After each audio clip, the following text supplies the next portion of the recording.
Ya seguimos junto a ustedes en Modo País y nos vamos a meter a hablar de eutanasia. El otro día cuando dábamos a conocer algunos de los proyectos postergados justamente en este periodo de gobierno, hacíamos mención al vinculado a la eutanasia, que es una de las iniciativas que ha planteado el diputado colorado Ope Pasquet hace varios años que ya viene trabajando en este asunto, y es por eso que hoy le damos la bienvenida para poder profundizar sobre este tema y sobre lo que sucede hoy con este proyecto que se había aprobado hace un año en la Cámara Baja y que hoy está dentro de la órbita del Senado.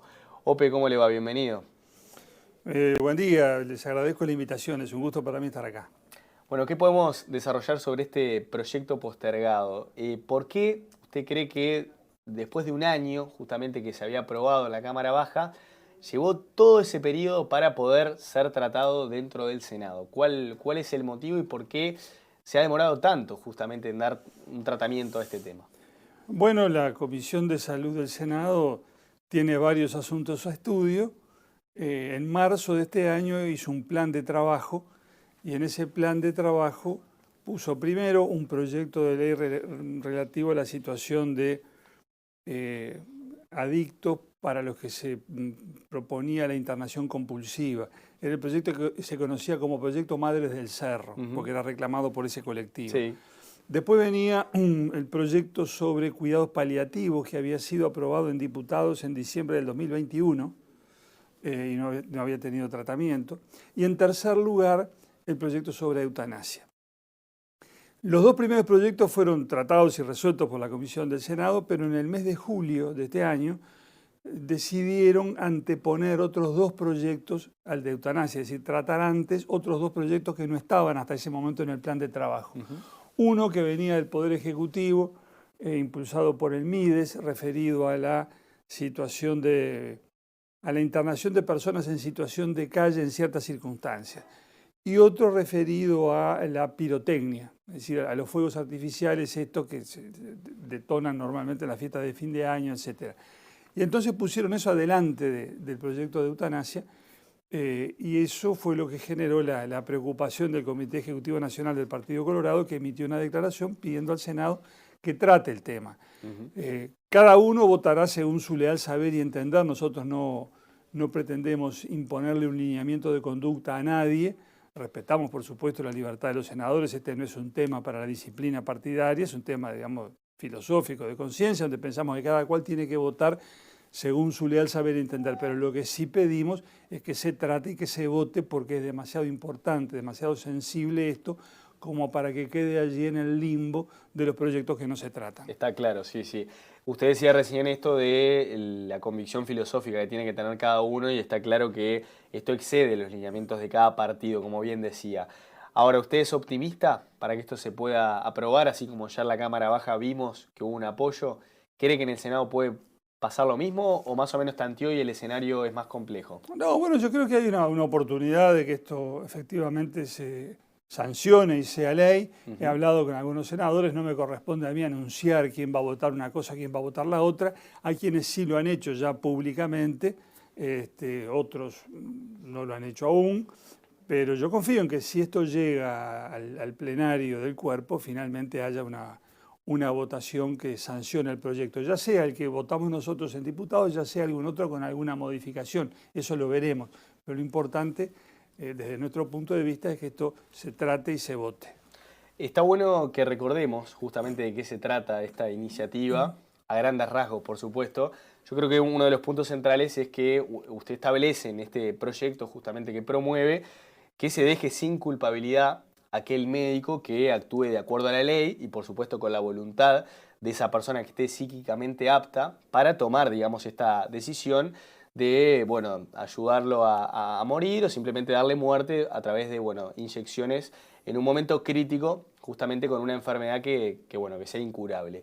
Ahora, esto ha marcado también varias contraposiciones y posturas cruzadas respecto a si es la solución o si, de cierta manera, determinadas familias se sacan un problema de encima y ya van directamente al asunto de la herencia. Usted sabe que hay varios, sobre todo agentes que se han pronunciado en contra, que han marcado esto como una preocupación sobre el rol de la familia y cuál es justamente la atención que se da a esa persona en este punto. Ahora, ¿cómo lo analiza eso? ¿Usted ¿Ve cierta preocupación en torno a que ciertas familias se puedan aprovechar de esa situación?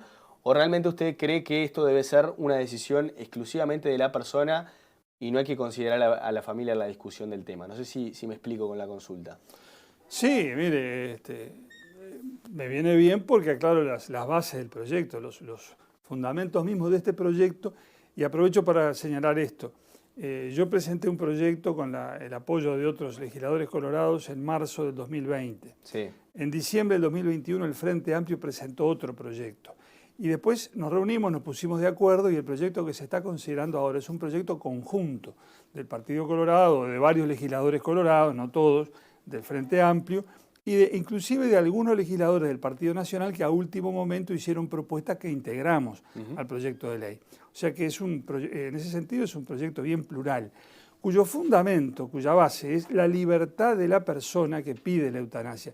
No puede venir la familia y decir queremos que a este pariente nuestro le apliquen la eutanasia. Esto depende de la persona de cuya vida se trata. Solo él puede pedir la eutanasia, nadie puede hacerlo en su lugar. Por eso el proyecto exige que se trate de un adulto en estado de condiciones óptimas, de entender y de querer, psíquicamente apto, dice la ley, que es el mismo giro que utiliza la ley de voluntad anticipada del año 2009. O sea, nadie puede sustituirlo al enfermo, a la persona que está sufriendo y que le pide la eutanasia al médico en una declaración que tiene que firmar. Eso tiene que constar por escrito. Luego, el procedimiento previsto por la ley prevé otras varias instancias en la cual la persona de cuya vida se trata tiene que manifestar reiteradamente su voluntad de anticipar su muerte, y esa voluntad debe ser, dice la ley, libre, seria y firme. Y los que evalúan que eso sea así son los dos médicos absolutamente independientes el uno del otro, que tienen que entrevistar a la persona en distintos momentos y tienen que cerciorarse, tienen que verificar que realmente eso es lo que la persona quiere. Y si en cualquier momento del procedimiento la persona se arrepiente, dice, no, mire, cambié de idea, automáticamente cesa el procedimiento y se cancela. Ahora, o sea que acá lo que se salva es la libertad de la persona. Usted hablaba, bien, me gusta centrarme en esto de la libertad, porque esto es bien importante. Yo no creo que una persona quiera morir, sino que cuando toma estas decisiones para parar con el dolor, justamente. Me da la sensación de que, salvo que sea un intento de autoeliminación, el objetivo primordial es parar con ese dolor, con ese sufrimiento, ¿no? Allí está un poco la base, me parece, de la cuestión. Usted me podrá ahora corregir o no. Ahora, ¿no le parece que esa libertad de la que usted habla está de cierta manera condicionada o se disfraza quizás como una libre elección ante una falta de solución? Es decir, cuando la persona ve que no hay vuelta, que no le ofrecen un tratamiento o que esa enfermedad no tiene remedio, de cierta manera no es que le faltan, digamos, soluciones y en realidad esa libertad está condicionada por justamente ese elemento. Bueno, es que la ley se refiere a situaciones de enfermedades incurables e irreversibles. Sí, lo sé, sí. Que produzcan un sufrimiento insoportable y un deterioro progresivo de la calidad de vida. Realmente está muy limitada la situación de la persona. Eso no quiere decir que no pueda decidir. Puede decidir seguir en la situación en la que está y decir, bueno, me moriré cuando me tenga que morir y mientras tanto aguanto y me la banco con la ayuda que los médicos puedan darme, los cuidados paliativos o lo que sea. O puede decidir, no, mire, yo no quiero seguir en esto, sé que no hay esperanza, sé que no hay solución, estoy cada vez peor, me siento que esta situación en la que me encuentro va contra mi propia dignidad, me siento humillado al vivir como estoy viviendo y no quiero afligir a mi familia, en fin, un montón de consideraciones que puede hacer una persona en su sano juicio. Yo no sé si usted vio lo que le pasó a Carlos Alberto Montaner, un intelectual, un escritor con decenas de libros publicados, una vida intelectual riquísima, que ejerció el periodismo durante décadas, y la última nota que se publicó llevaba por título el siguiente: cuando usted lea esta nota, yo estaré muerto. Él dejó escrita esa nota para que se publicara después de su muerte por eutanasia en España. Y él explicaba que estaba sufriendo una enfermedad neurodegenerativa muy grave, muy dañina, que lo iba privando progresivamente de sus facultades, no podía leer, tenía dificultades para hablar, cada vez se le hacía más difícil sobrellevar la situación, y con plena lucidez había decidido irse desde donde estaba, que era Miami, en Estados Unidos, a España, porque tenía también la ciudadanía española, y aprovechar allí la ley española de eutanasia del año 2021. Sí. Lo dejó todo escrito en un tono muy, digamos, de prosa periodística, muy ágil, muy amena, hasta con un chispazo de humor, y dijo, bueno, esto es lo que yo elegí, quiero que sepan que este es el camino que yo tomé. Entonces, digo, en pleno ejercicio de su libertad, decidió dejar de sufrir ese deterioro progresivo que estaba sufriendo. Yo pregunto, ¿quién hubiera tenido autoridad para decirle a Montaner, un hombre absolutamente inteligente, culto, formado, que tomó una decisión deliberada, en consulta además con su hija, con su esposa, quién hubiera podido decirle, no, mire, usted no tiene autoridad para disponer sobre su vida, tiene que seguir viviendo porque nosotros lo estimamos así? Le tomo el punto, le es válido. Ahora, se le puede hacer también el análisis paralelo, decir, bueno, puede ser una suerte de ejecución, visto de esa manera, porque, por ejemplo, una cosa es ir en contra de la hostigación terapéutica, estar justamente en contra de que la persona esté sufriendo en el día a día para que los que están del otro lado entiendan, y de otro lado puede ser estar a favor de la eutanasia, quizás vista para algunos como una suerte de muerte antinatural, por decirlo de cierta forma, a partir de esa inyección que se le da al paciente, ¿no? A ver, pero explíqueme una cosa, ¿y por qué tiene más valor ético, por ejemplo, morir como consecuencia de un cáncer que morir como consecuencia de un acto racional y deliberado que yo tomo? ¿Por qué vale más morirme de cáncer que morirme porque yo digo, quiero terminar acá, aplíquenme la eutanasia? ¿Por qué es eso? Yo le consulto en estos términos. ¿No se puede ver como una suerte de ejecución en ese sentido? Porque es una cuestión terminológica. En vez de llamarle eutanasia, que buena muerte, lo llamamos ejecución. Los detractores del proyecto, a veces que quieren tener más impacto, ser más tremendistas, dicen asesinato. Digo, son cuestiones de palabras. En la realidad, ¿qué es lo que hay? Hay una persona que sabe que se va a morir, estamos hablando de enfermedades incurables, irreversibles, y dice, yo no quiero recorrer todo el camino hasta el final porque sé que va a ser muy doloroso, muy cruel, voy a sufrir mucho yo, van a sufrir mucho los que me quieren y me rodean, quiero terminar antes. Lo cual no significa que no pueda tener en su momento, por ejemplo, cuidados paliativos. Usted sabe que la estadística en Canadá, que es un país donde hay muerte asistida, dice que más del 80% de las personas que llegan a la eutanasia pasaron antes por cuidados paliativos. O sea, gente que pide primero ayuda para no sufrir, y esos son los cuidados paliativos que están muy bien y estamos todos a favor de eso. Pero llega un momento en que la enfermedad avanza, los cuidados paliativos ya no surten el efecto que surtían, y además la persona se cansa de una lucha que no tiene horizonte, porque saben que no hay luz al final del túnel. Entonces, que cada vez peor, cada vez peor, cada vez peor, y dice, bueno, no tiene sentido seguir así. Y hay varios casos que ilustran esto.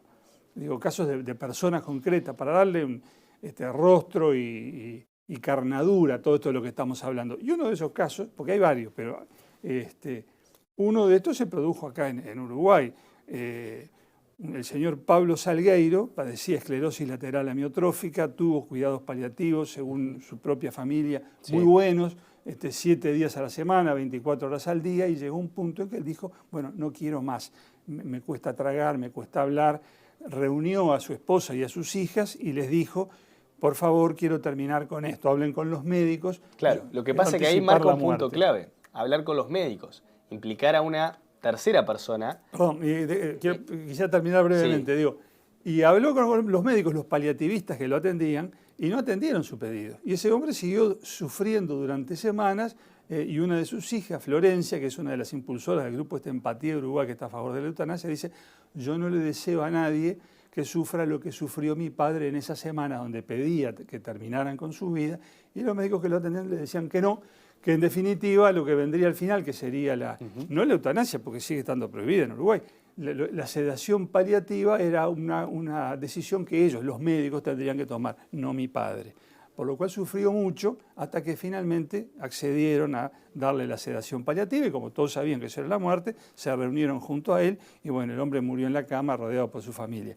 Cuando los médicos lo decidieron, no cuando él lo decidió, pese a que estaba sufriendo desde hacía semanas y pidiendo que anticiparan su muerte. A eso me refiero cuando digo hay gente que pasa por los cuidados paliativos, pero llega un punto en que dice, hasta acá llegué, no quiero seguir. Y nosotros pensamos que tienen que tener el derecho, en ese momento, a pedir asistencia para morir de una manera indolora, apacible y digna. No podemos decirle, bueno, si querés morirte, andá y pegate un balazo. Eso es inhumano, es cruel, y hay gente además que no puede hacerlo, como no hubiese podido hacerlo Pablo Salgueiro, que como consecuencia de la esclerosis lateral amiotrófica ni siquiera podía sostener un vaso de agua, ¿verdad? No tiene sentido hablar de la libertad del que está moribundo cuando el hombre no puede ni siquiera moverse. Queda claro, diputado. La verdad que es un tema para profundizar, para estar horas y la verdad que siempre es divertido el debate, más allá de que es un tema serio. Siempre es bueno, por supuesto, que contrastar visiones y más aún traer historias que sirvan como ejemplo para, bueno, poder profundizar en este caso su argumento. Así que le agradecemos por haber estado y bueno, seguiremos pendientes a ver qué pasa con esto en el Senado. Con mucho gusto. Mi expectativa, mi deseo es que esto se trate, que cada cual vote lo que tenga que votar, pero que no quede ahí en un cajón, porque pronto vamos a estar todos inmersos en el clima de campaña electoral y va a ser mucho más difícil encontrar quórum en las comisiones para tratar los proyectos y va a venir el argumento ese que ya me lo imagino. Che, no, en año electoral no se puede, lo dejamos para la próxima legislatura. Yo creo que por respeto a la gente que hoy está sufriendo y que se interesa por esto y pregunta qué va a pasar, yo creo que hay que tomar una decisión este año. Será la que tenga que ser, pero hay que decidir esto.